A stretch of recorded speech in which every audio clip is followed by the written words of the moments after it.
नमस्कार, आप सभी का एक बार फिर से स्वागत है हमारे चैनल में।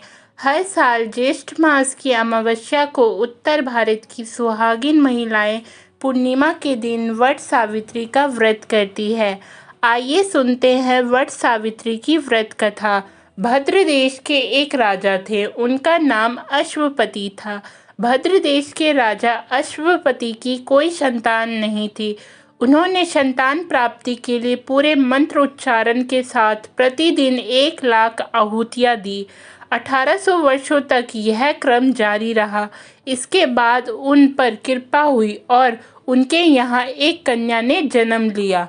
उस कन्या का नाम सावित्री रखा गया। अब सावित्री बड़ी हो गई और बड़ी होकर वह बहुत ही रूपवान हो गई। उसके योग्य कोई वर नहीं मिल रहा था। वर ना मिलने की वजह से सावित्री के पिता बहुत दुखी थे। उन्होंने अपनी कन्या सावित्री से कहा कि तुम स्वयं ही अपने लिए योग्य वर तलाश कर लाओ। सावित्री अपने पिता की आज्ञा पाकर अपने लिए वर ढूंढने निकल गई। सावित्री तपोवन में भटकने लगी। वहां उसे साल्वस के राजा धूमसेन मिले। क्योंकि उनका राज्य किसी ने छीन लिया था, इसलिए वह वहीं रह रहे थे। उनके पुत्र सत्यवान को देखकर सावित्री ने पति के रूप में उसका वरण कर लिया। इसके बाद सावित्री घर लौट आई। सावित्री जब घर पहुंची तो उसने अपने पिता के साथ नारद ऋषि को देखा।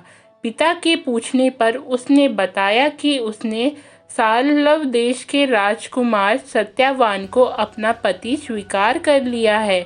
जब नारद ऋषि को यह बात पता चली तो उन्होंने कहा, हे राजन, यह आप क्या कर रहे हैं? सत्यवान गुणवान है, धर्मात्मा है और बलवान भी है, पर उनकी आयु बहुत कम है। वह अल्प आयु है। 1 वर्ष बाद ही उनकी मृत्यु हो जाएगी। सिराज नारद की बात सुनकर अश्वपति घोर चिंता में डूब गए। उन्होंने सावित्री से कहा, पुत्री, तुमने जिस राजकुमार को अपने वर के रूप में चुना है वह अल्पायु है। तुम्हें किसी और को अपना जीवन साथी बनाना चाहिए। इस पर सावित्री ने कहा, पिताजी, आर्य कन्याएं अपने पति का एक ही बार वर्ण करती है। राजा एक ही बार आज्ञा देता है और पंडित एक ही बार प्रतिज्ञा करते हैं और कन्यादान भी एक ही बार किया जाता है। सावित्री हट करने लगी और बोली, मैं सत्यवान से ही विवाह करूंगी। जब सावित्री नहीं मानी तो राजा अश्वपति ने सावित्री का विवाह सत्यवान से करा दिया। सावित्री अपने ससुराल पहुंचते ही अपने सास ससुर की सेवा करने लगी। समय बीतने लगा। नारद मुनि ने सावित्री को पहले ही सत्यवान की मृत्यु के दिन के बारे में बता दिया था। वह दिन जैसे जैसे करीब आने लगा, सावित्री अधीर होने लगी। सावित्री ने 3 दिन पहले से ही उपवास रखने शुरू कर दिए और नारद मुनि द्वारा बताई गई तिथियों पर पितरों का पूजन भी किया। हर दिन की तरह सत्यवान उस दिन भी लकड़ी काटने जंगल चले गए। साथ में सावित्री भी गई। जंगल में पहुंचकर सत्यवान लकड़ी काटने के लिए पेड़ पर चढ़ गए। तभी उसके सिर में तेज दर्द होने लगा। दर्द से व्याकुल होने के कारण सत्यवान पेड़ से नीचे आए गए। सत्यवान के सिर को गोद में रखकर सावित्री ने सत्यवान का सिर सहलाने लगी। तभी वहां यमराज आते दिखाई दिए। यमराज अपने साथ सत्यवान को ले जाने लगे। सावित्री भी उनके पीछे पीछे चल पड़ी। यमराज ने सावित्री को समझाने की कोशिश की कि यही विधि का विधान है, पर सावित्री नहीं मानी और यमराज के पीछे चल पड़ी। उन्होंने यमराज से कहा कि मैं सत्यवान को ले जाने नहीं दूंगी।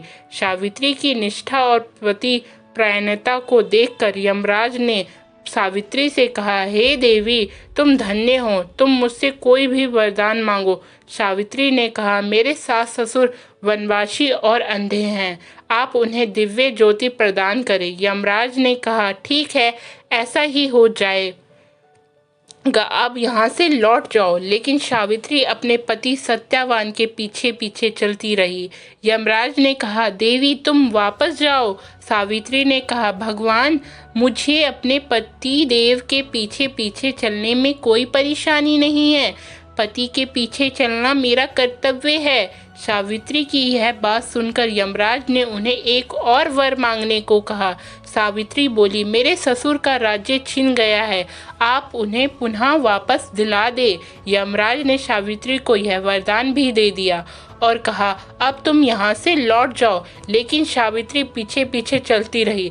सावित्री को चलता देख यमराज ने सावित्री को तीसरा वरदान मांगने को कहा। इस पर सावित्री ने 100 संतान और सौभाग्य का वर मांग लिया। यमराज ने इसका वरदान भी सावित्री को दे दिया। सावित्री ने यमराज से कहा, प्रभु, मैं एक पतिव्रता पत्नी हूँ। अब आपने मुझे पुत्रवती होने का संतान का वरदान दिया है, अब आप मेरे पति को कैसे ले जा सकते हैं? यह सुनकर यमराज को सत्यवान के प्राण छोड़ने पड़े। यमराज अंतर ध्यान हो गए और सावित्री उसी वट वृक्ष के पास आ गई जहां उसके पति का मृत शरीर पड़ा था और सत्यवान फिर से जीवित हो गए और दोनों खुशी खुशी अपने राज्य की ओर चल पड़े। जब दोनों घर पहुंचते तो उन्होंने देखा कि उनके माता पिता की आंखों की दृष्टि लौट आई है। इसके बाद उन्हें उनका राज्य भी वापस मिल गया है। इस प्रकार सावित्री सत्यवान हमेशा सुख भोगते रहे। तो यह थी वट सावित्री व्रत कथा। इस व्रत कथा को सुनने और व्रत करने से वैवाहिक जीवन या जीवन साथी की आयु पर आया किसी भी प्रकार का कोई भी संकट टल जाता है। आपको यह कथा कैसी लगी कमेंट बॉक्स में ज़रूर बताएं और अभी तक चैनल को सब्सक्राइब नहीं किया हो तो सब्सक्राइब करना ना भूलें। धन्यवाद।